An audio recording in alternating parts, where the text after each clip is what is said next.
Welcome back, ladies and gentlemen. Welcome back. Welcome back to another edition of the Bush League Huddle Fantasy Football Podcast. What's up, everybody? How we doing, man? Week 5 is right here already. A month of football is in the books.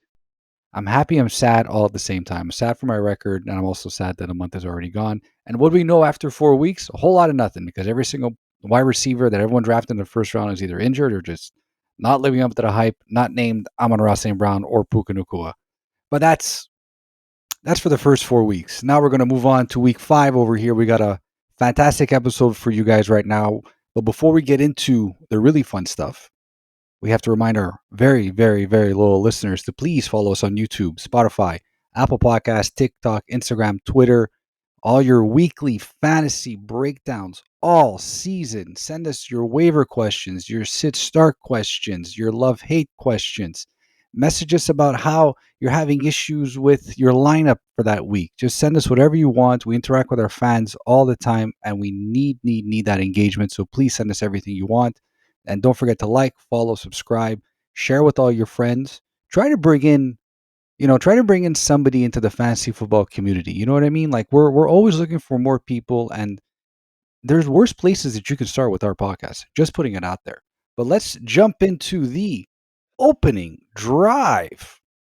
Yes, thank you, Fab. This week's opening drive is all about the panic meter. We're going to give you 5 players who've left fantasy managers sweating bullets. We're just going to put a number on how worried you should be. Think of it kind of as a stress test. So from 0 to 10, 0 is no panic at all, cool as a cucumber. 10, it's sirens, stretcher. Season's basically cooked for these players. So let's see who's making us nervous. First of all, we have Brock Bowers. Panic level 6 out of 10. So Bowers opened the year hot with a 5 for 100 game in week 1, but since then it's been downhill. The target share is fine, but yards per catch and depth of target are tanking. Obviously, we saw Geno with a lot of turnovers in week 4 against Chicago. Bowers' injury, he has a bum knee, and a leaky O-line aren't helping. You have to still start him, but his draft cost, he's pretty much been a bust so far. So from one headache to another, we have the duo of A.J. Brown and Devonta Smith. Panic level 8.5 out of 10. So here's the crazy stat. Philly's 4-0, but they've been outgained in every single game. It's the first time it's happened since the Cardinals of 2012, who went 5-11. So the Eagles haven't needed to lean on Brown or Smith yet. Heck, even Saquon Barkley hasn't been as good as he was last year. The defense has been phenomenal, and Hurts has yet to throw an interception. Brown stays locked in no matter what. We'll talk about that later. Smith feels matchup sensitive. For now, it's panic because the volume isn't there for the players, but the talent has to keep them afloat for now. Next on the chopping block, we have your boy, Calvin Ridley. We're going to go panic level 9 out of 10. So the stretcher is almost out. The Titans offense is pure chaos. They can't protect Cam Ward. The run game is non-existent. And Ridley's been outproduced by Elik Ayomanor across the board. Until that changes or Callahan packs his bags, which could happen before Halloween, reports are saying, Ridley belongs firmly on your bench.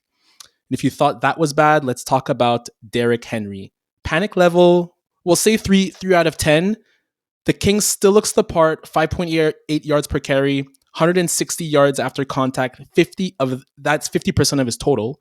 An explosive run rate is up. But the real issue, it's just pure volume. Just 49 carries through 4 games versus 80 last year. The defense cannot get off the field. And we've seen the Ravens schedule does lighten up soon after playing the Bills, Lions, Chiefs, and the Browns' surprisingly tough D led by Myles Garrett.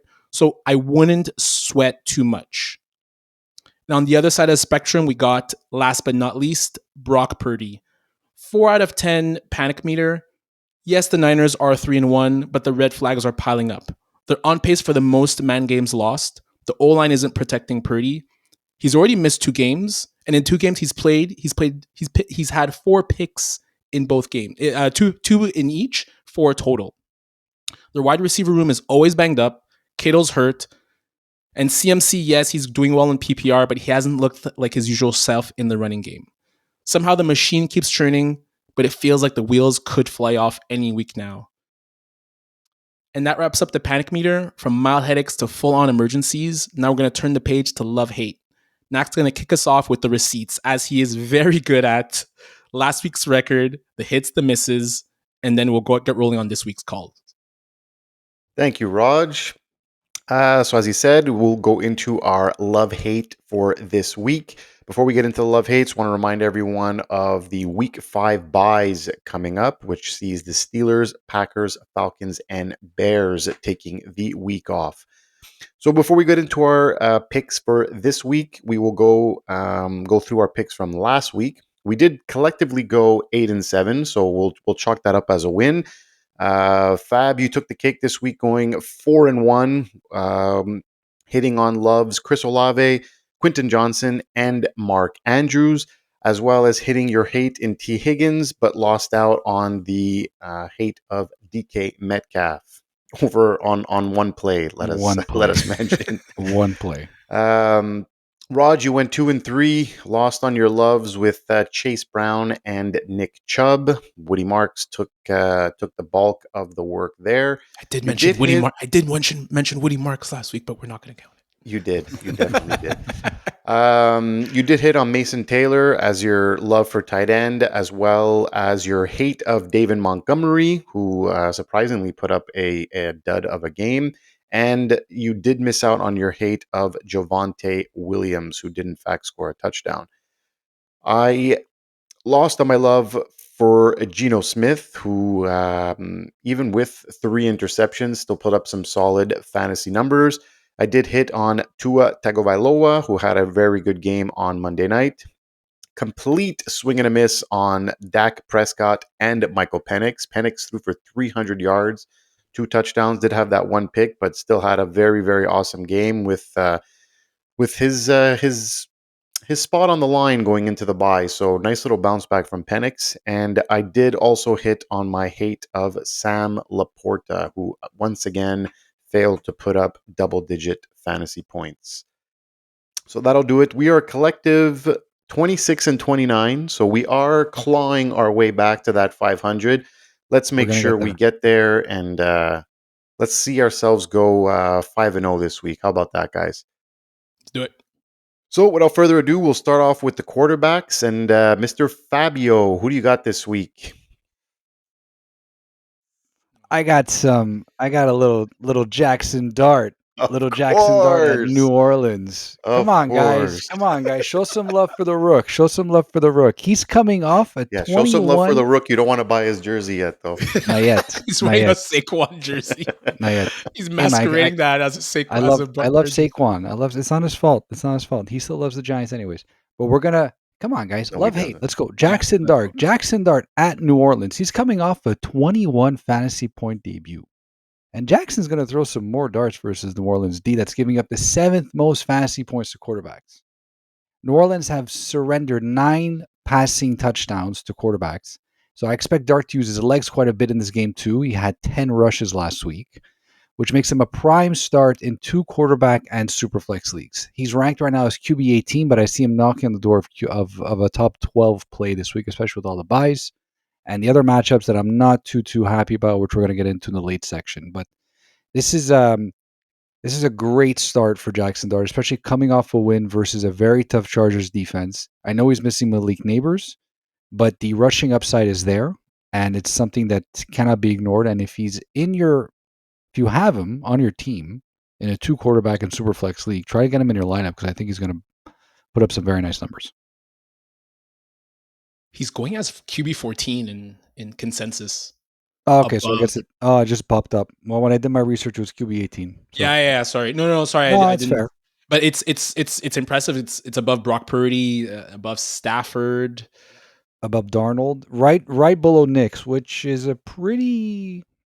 Knicks is playing Philadelphia this week. That's going to be a tough matchup. But I already had Knicks as a hate a few weeks ago. I can't hate them so much. I love the call. I love the boldness. I would just worry that they finally someone will finally have tape on him. The minute you have tape on a rookie, it's how it is. Yeah.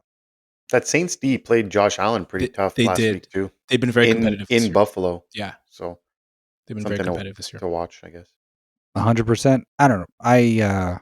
I like the cut of his jib, as they say. And maybe I'm biased, maybe I'm not, but I'm definitely biased. He's got some swag, if you know what I mean. Yep. Man, he Honestly, galvanizes the he locker has some room. juice. He He's- has, yeah. He's a cookout candidate, that's for sure. He's a candidate, dude. He has a lifelong membership. Roger's got a bunch of white boys coming to his cookout. Seriously. You know what they call? I was reading online. You know what they call Jaxson, Dart, and Cam Scatabo? The creatine Caucasians, or something like that, or Caucasian cream. Oh my god. So stupid. I love it. Yeah, my next love is a little bit spicier, but still the matchup is there and it should be exploited. We got Bryce Young versus Miami. So I'm going to run off some numbers for you guys, okay? 30.48, 28.30, 26.02, 28.14. Those are the points that the last 4 QBs have scored against Miami. They've given up 7 total touchdowns, 0 INTs, and 7 passing touchdowns, 0 INTs, and 4 rushing touchdowns to those same QBs I just mentioned. Bryce is also getting Coker back this week, and I think he's in a great spot to put up some solid QB2 numbers. Fun fact, Bryce rushed into the end zone 6 times last year and already has 1 this year. So I think he has a pretty good opportunity to get 1 on the ground this week too. He's a sneaky good bye week fill-in, has a great start in the 2 QB and Superflex leagues. He right now is ranked as QB 26, which is ridiculous, which is very low. I like Bryce a lot more than a good chunk of the guys before him, like Wentz, Browning, Trevor Lawrence, and even Stafford, who has a tough matchup versus the Niners. I think I agree with this one. Yeah. I'm starting Bryce in 2 leagues. I don't have a choice. And you kind of feel it's like make or break-ish, kind of like last year. I think this is, listen, it's a very good matchup, and you would expect a decent amount of production. And I agree with the whole make or break aspect. If they don't put up points versus Miami this week, and they're home too, I think the leash on Bryce is going to get very short very quickly. Nice. So now move on to my hates. So my first hate is Jaden Daniels at the LA Chargers. Holy smokes. Yeah. So again, Talk like I'm about not saying hot bench him. fire. I'm not saying bench him. I want to be clear on that. I just don't think he's going to have as nice of a game as we expect him to. So the Chargers are coming off a loss versus the Giants, so they're going to be pissed. Daniels' first game back after missing the last 2 with a sprained knee, and he gets to face a team that has surrendered only 3 passing touchdowns all season and less than 190 passing yards to the last 3 QBs they faced. Scary Terry is apparently trending in the right direction, but quad injuries can be tricky, so we don't know if he's going to play this week. Either way, I think it's tough sledding for Daniels this week, and right now he's ranked as a fringe QB1, ranked as he popped up a little bit. He's ranked as QB7, but I think he finishes outside of the top 12. So the Green Bay defense isn't as good as we thought it was, right? But when he played Green Bay, they were fantastic, and he put up 19 points against them. So 19 points last week would give you about... No, last week, like when he played like 3 weeks ago, right? Yeah. But like 19 points last week would give you about QB 15-ish. So I just don't think he pops up. Like right now, he's usually projecting for like the 22, the 23, the 24s. I mean, I don't think he's that high. Well, he's in my team right now, so I can tell you right off the bat. Maybe 19.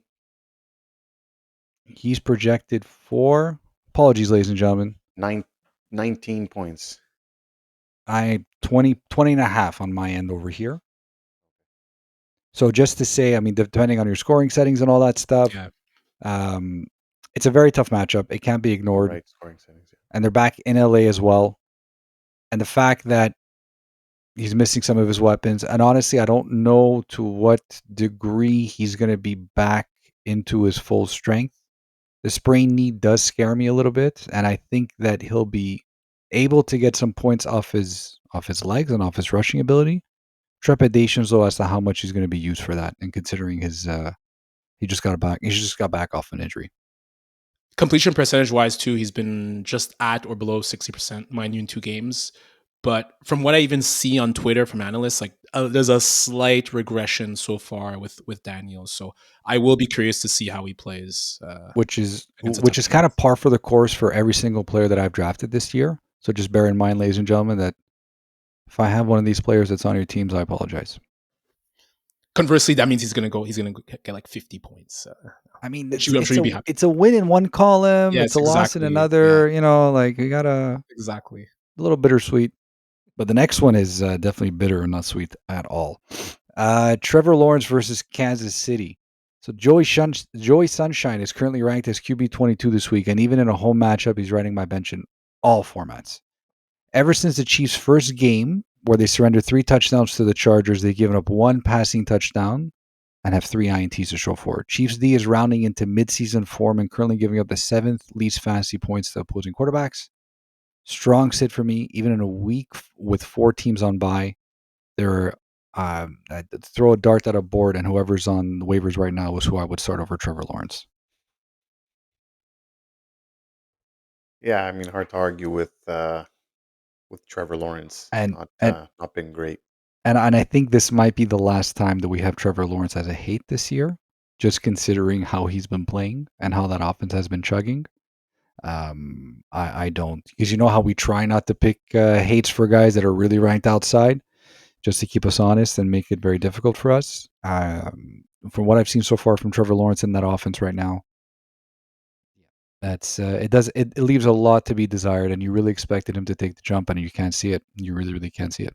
And the schedule: KC week 5, Seattle's amazing D week 6. The Rams are Mhm. always tough week 7, and then he has a bye. So to your point, I have a dilemma with him or Jake Browning, and the other league we're in, Fab, and I think I'm gonna have to take your advice on that one as well. Honestly, yeah, Jake Browning has a better chance of, mind you, yeah, Jake Browning has a better chance of playing better, and it doesn't make any sense. All the weapons are there. Even the running back, like Travis Etienne, has been playing out of his mind so far this year. Very You have, surprising. yeah, Yeah, exactly. You have 2 premier wide receivers. You have pretty good tight ends. But I don't know. I have no idea. Yeah, so Thanks, that's it for Fab. me. Thank you for your love and hates at the QB position.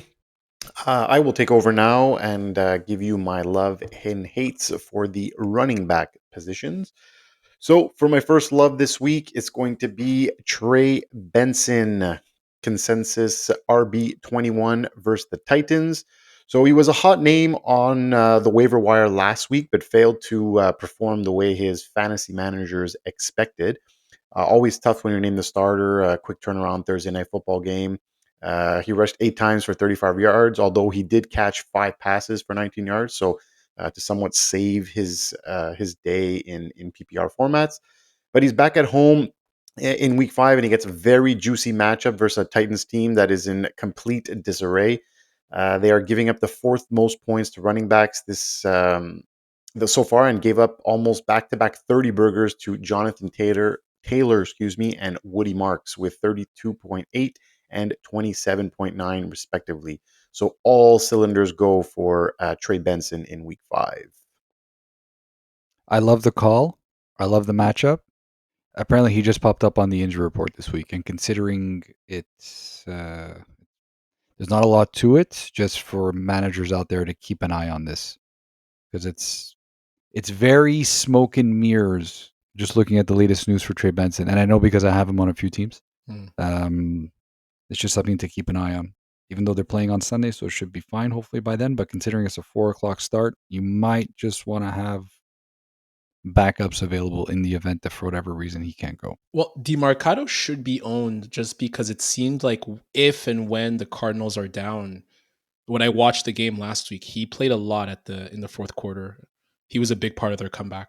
He was. Yeah, when they were Yeah. down, they kind of leaned more towards DeMarcado for sure. Yeah.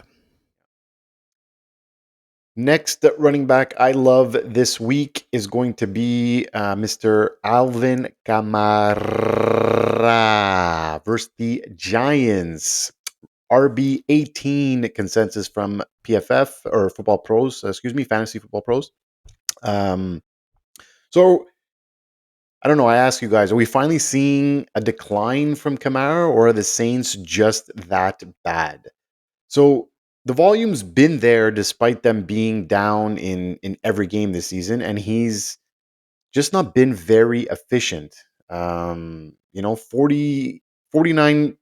a total receiving yards on 16 receptions, and his worst showing coming last week when he went 4 receptions for 2 yards. So it's been a little bleak, but he still has double digit points in 3 out of 4, while not finding the end zone since week 1. So he gets the Giants in week 5, who gave up 25 plus points to Javonte Williams and Omarion Hampton just last week. So he might get a few more dump offs as well this week with the Giants pass rush. So I also like him to score a TD. Usually doesn't go this long without getting a TD. So that boosts up his numbers and gets him to that 16, 17 point range for week 5. I see a lot of dump offs to Kamara when the New York Giants pass rush gets past the offensive Great call. line and goes right Yeah. after Spencer Rattler.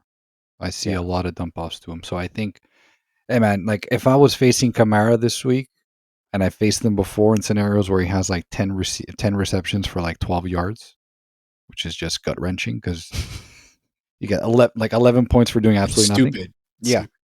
But that's also like the cheat code that is Alvin Kamara, right? I mean, like you said, 4 receptions for 2 yards last week. That's 4 points for free. Like without even doing anything, you For know? So PPR league, I see somewhere in the lines of like 9, 10 catches for like, let's call it 40, 50 yards even this week. That's what's going to happen. I yeah, feel like that's because what's going to happen. And listen, that's what fantasy football is. You got to go after the PPR guys. And I think this week, Kamara is the recipient of that. If I could just add, I like them sprinkling in Kendre Miller to just help with the load of Kamara. It Yeah. a lot reminds me a little bit of the Mark Ingram, Alvin Kamara. I think that's how Kamara should be used: 12 to 15 carries per game, and then the spammy 4 to 6 catches a game that he gets. And we saw it there was way more efficiency against the Bills this week. Yeah, I don't find Kamara's ever been great as a bell cow, No, right? no. Like he's just been really efficient with his touches, and that's yes, what you kind of want, right? So just forcing him into too many carries is just not the way to go with Kamara. I definitely agree on that front. Yeah, great call. So those are my loves for the week. My hates this week, we are starting with Jacory Croskey-Merritt, or Bill, as he likes to be called. Running back 31 this week, going against at LA Chargers. So Bill looked good in week 1 versus the Giants, but has since been forced to play the Packers 8th fewest, Raiders 5th fewest, and Falcons 3rd fewest points allowed to running backs through 4 weeks. And things don't really get any easier in week 5 as he gets the Chargers run D, giving up the 4th fewest points to RBs. The backfield looks really murky right now too, and it seems like they're set to deploy like a 3-man committee. Seems like a Yeah. lot of guys are getting their hands on the ball, and I mean, with the bye starting this week, it might be hard to get out of your lineup even as like out of the flex play. But I would look for a different option coming up here against the Chargers. he was a sell high like week 1. Man. Big Yeah. time, sell Yeah. high, big time. I got exhausted about the bill stuff. Like just seeing Fab's face, like I'm just I he mean, was exhausting, and there was way too much preseason hype about this guy. he's been efficient. Like Seventh right round now, pick, you know, like he's at like 5.7 yards per carry. He's been efficient so far, but the volume isn't there. You can't rely on 8 or 10, 7 or 8 carries a game. And the Chargers defense is very good. Chargers like their run D is very, very good, even despite the losing Khalil Mack. Right, he's on IR, I think, right now. But yeah, this is definitely a sit for me too. And finally, my last hate of the week is going to be a familiar face that showed up on our list last week, but for different reasons. It's going to be Mr. Chase Brown, running back 25 versus the Lions. So, could have made the list in our opening drive, but I think it's officially time to sound the alarms on a running back you likely took in the 2nd or 3rd round in your fantasy draft. And without Joe Burrow, this Cincy offense, has been a shell of itself. With the defense not able to keep up in games either, their game script changes in a hurry, and he has yet to top 50 rushing yards in any game this season. and season high receiving is only 31 yards, and that was actually on Monday night when they were trying to come back from that deep hole they dug against the Broncos. So this is a Lions team. They get a Lions team at home that figured to run the score up once again and limiting Chase's chances to put up solid fantasy numbers. So since Burrow went down, he's averaging a lowly 2.5 yards per carry. So I look for the struggles to continue with Chase Brown in Week 5. He's when he's on the field, he's facing on average 7.35 defenders in the box. For sure. Well, yeah. For sure. If you Especially compare with Burrow that, gone. if you compare that to like a Jonathan Taylor, it's 6.9. Yeah, because you got to respect Daniel Jones. No, but it's just to show, like, no, but legit, it's just to show how, like, Put some Jake respect Browning on the man's name. Jake Browning has been that bad. Oh, he's been terrible. He's been worse than bad. Yeah, It's a perfect game plan for teams. They're going to force Jake Browning to beat you. Like, okay. Like, I don't even need tape to do that. Yeah, which is not... which is also shocking a bit because he was really good in relief 2 years ago when 2 years ago, yeah. hurt He was, his wrist. Yeah. Which kind of makes sense why they didn't go out, and maybe that's why they're not looking to get another quarterback in the meantime, because... Well, now they will. You think so? For sure will now. Yeah. Oh, yeah. Russell Wilson's going to be in a Bengals uniform. You really think Russell Wilson will do better behind that offensive line than Jake Browning? Like you saw how Denver. You saw that offensive line. It can't get much worse than Jake Browning. Did you watch anything on Jake Browning yesterday? Yeah, actually, see the offensive line try to block for him. I made a comment. He actually looked a little bit like Russell Wilson. He was either dumping it off or throwing deep boom balls to Higgins and Chase. But you know what? For his account, he'll probably be more accurate on those deep balls than Jake Browning will be. Yeah, well, not after that game versus the Chiefs. Just an honorable mention, actually. Not for a hate necessarily, but just something to be aware of. I just got a notification. So Bucky Irving's status this week is very much up in the air. So just to keep that in mind, that Rachaad White could be a very, very hot pickup and also could be a full-blown start as well. Did they say what it's about? No, they're keeping it hush-hush. Hold on a second. It's been a mash unit in Tampa this year. Oh, yeah. Ankle/foot injury. Ankle/foot injury. So you know how the ankle is connected to the foot? Did you know that? Thanks, Fab. We're a serious podcast, ladies and gentlemen. Dr. Fab here. Yeah, find me on Twitter. That'll do it, guys, for my running backs. Raj, finish us off here, or keep the pot rolling here with the this isn't with the wide receivers that you love and hate this week. We haven't had a Deshaun Watson joke all year, Fab. What is wrong? Well, because the massage community haven't really been playing all that much this year. Both Deshaun Watson and Justin Tucker. Oh, we added Tucker. He is he not? Should he not be part of the massage community that enjoys, certain way? Anyway, we're just gonna keep it rolling. So we're I'm gonna keep in terms of wide receivers I love. So the first wide receiver I love, we're gonna keep it Giants themed with Fab with the Giants jersey, and it's not the guy who maybe you think I will choose. It's actually Darius Slayton, wide receiver 52 at the Saints. Wow. So with the injury to Malik Neighbors, trying to decipher between Slayton and Wan'Dale Robinson will indeed be difficult. And I tweeted about it yesterday, but Robinson actually has double the receptions of Slayton, almost double the target share, and more than double the yards per route run. But the Saints have allowed 40-plus yard pass plays in each of their first four games. Slayton caught 3 of 4 targets for 44 yards against the Chargers in week 4. Robinson 3 of 5 for 14 yards.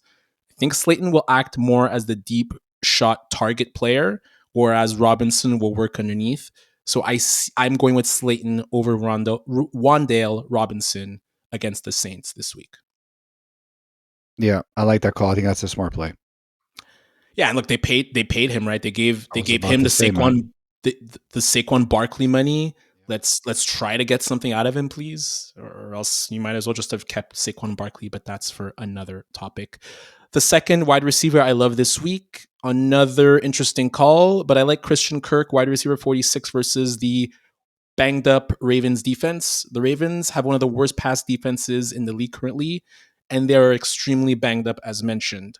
Marlon Humphrey, who has been awful, will miss the next couple of weeks. Defensive tackle Nnamdi Madubuike is out for the season. Roquan Smith will miss a few weeks. And cornerback Nate Wiggins got injured against the Chiefs. Kirk has been ramping up, seeing 12 targets in his first 2 games on a solid 18% target share. So with the Bears, Packers, Falcons, Steelers on bye, I think he makes for a solid wide receiver 3 or flex streaming option.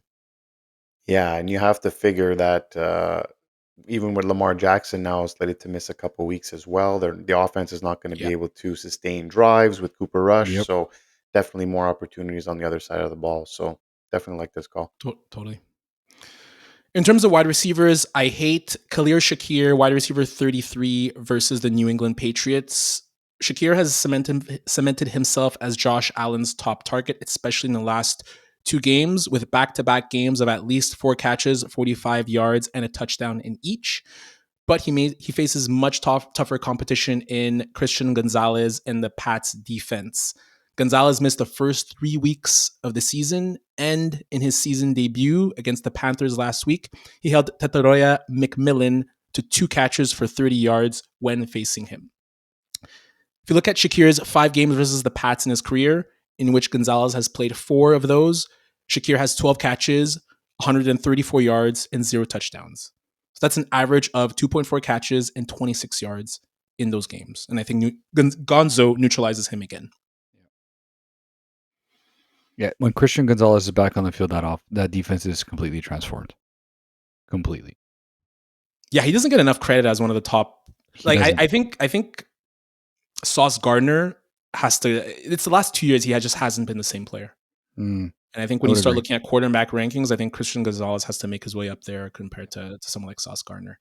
Speaking of top cornerback rankings and top cornerbacks, part of what my last hate will be regarding that. And I hate to do it, but AJ Brown is the last wide receiver I hate.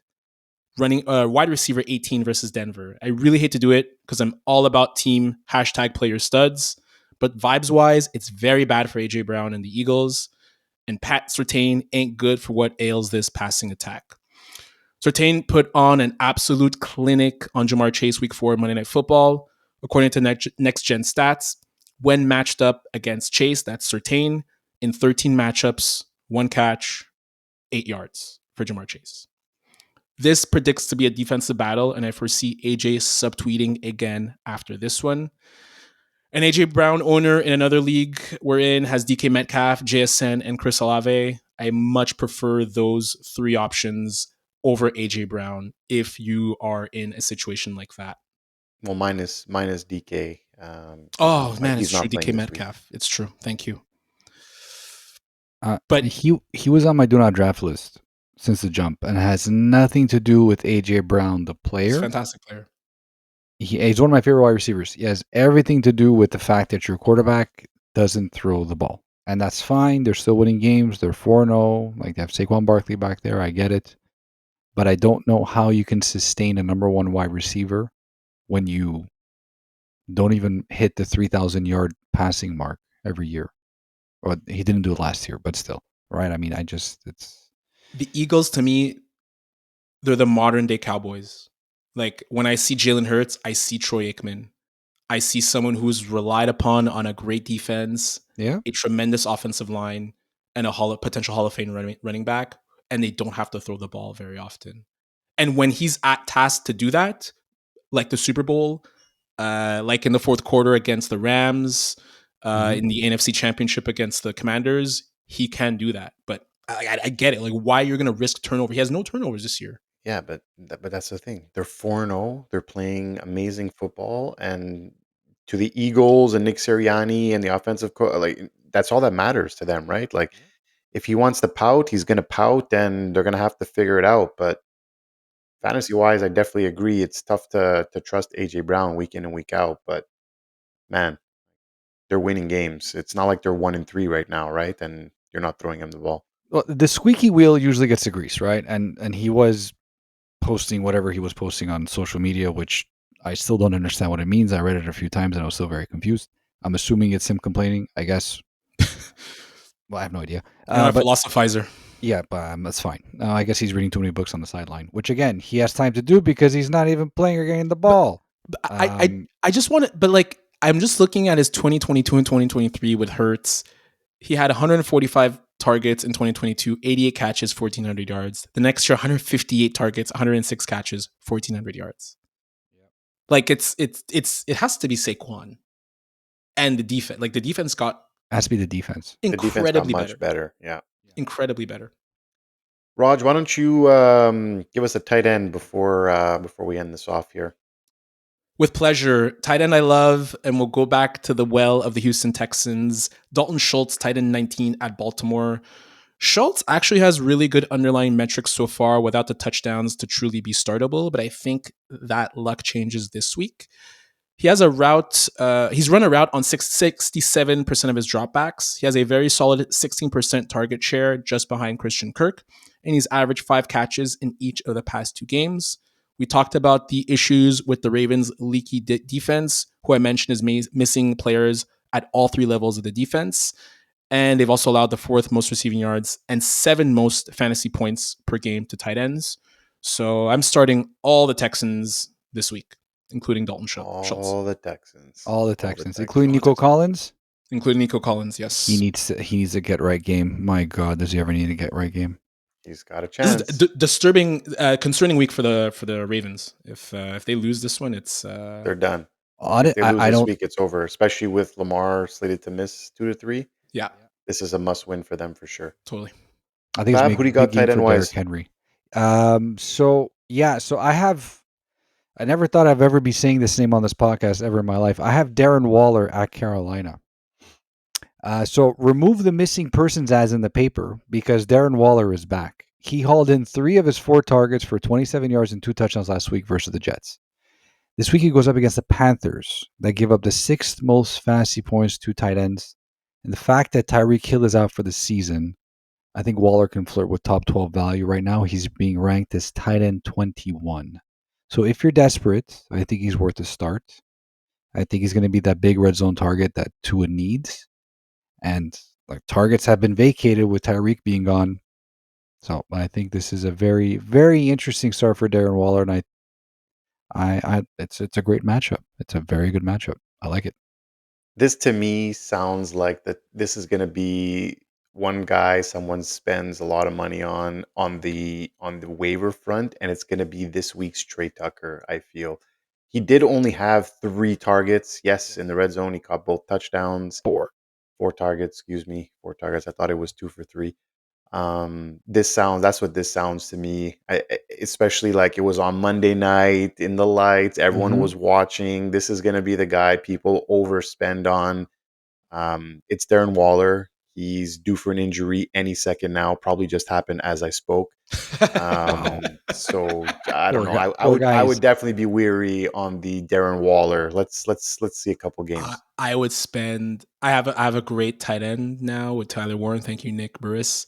I would spend a ton of fab on Darren Waller because of what Jonnu Smith did last year. Thank you.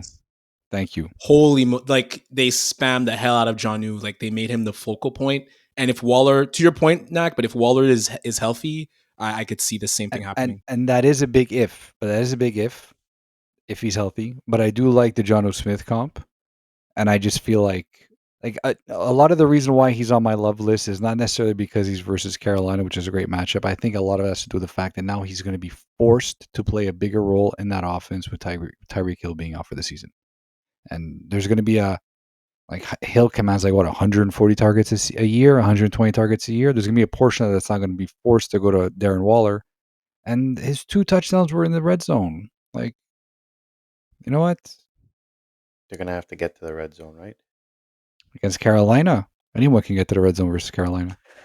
Well, look, time will tell. I'm interested. I'm honestly interested to see if it really does get a bigger part of that offense. But I know we have a few Miami Dolphins fans in the Bush League that are very interested to make sure he does take part in the. Listen, he's he's a free man. You know what I'm saying? Like no longer Kelsey Plum is weighing him down. The guy has no more weight on his back. Like he can do what I'm just saying. Eat your popcorn, girl. Well, That's what that was yesterday. I was so confused. Yeah. Anyways, I'll end it off here with my tight end. It's going to be a hate this week. I do not like TJ Hockenson, tight end 10 versus the Browns in London. For someone who's was being drafted as a top 5 tight end, he's been anything but that so far. His best game of the year came against a Swiss cheese Cincinnati D, and he needed a TD to hit double digit fantasy points, 5 for 49 and a touchdown. The other 3 weeks, he has a combined 8 catches for 66 yards and no touchdown. Yes, the QB play has definitely not helped his numbers. But he becomes really hard to trust on a weekly basis. And I'm not saying you flat out drop him, but you definitely he's definitely not going to be in your starting lineup anytime soon. And although the position is volatile at times, there are surely much better options waiting on the waiver wire. So I would definitely sit TJ in all formats until further notice. I think Addison being back doesn't help. I think Thielen being there. I think Thielen being there doesn't help either. Not that he's used very much, but yeah. Addison had a great first game back. Great one play. It was one play, the broken blown coverage play. Yeah, 80 still yards, works, man. 70 yards. Still counts. Still counts. For sure. Well, that'll do it for us, ladies and gentlemen. Those are our love hates for week 5. Please remember to follow us on all the social medias and like, subscribe, and comment. We will see you next week, hopefully going a perfect 15-0 this week, and we'll see what happens. Raj, the music. Play us out. Play us out. I'm going to get chewed out by Stamati and Guido tomorrow. Can't wait. No comment. That's my tight end. Come on, guys. I have a heart. Good night. Darren Waller. Good night, everyone. Peace out.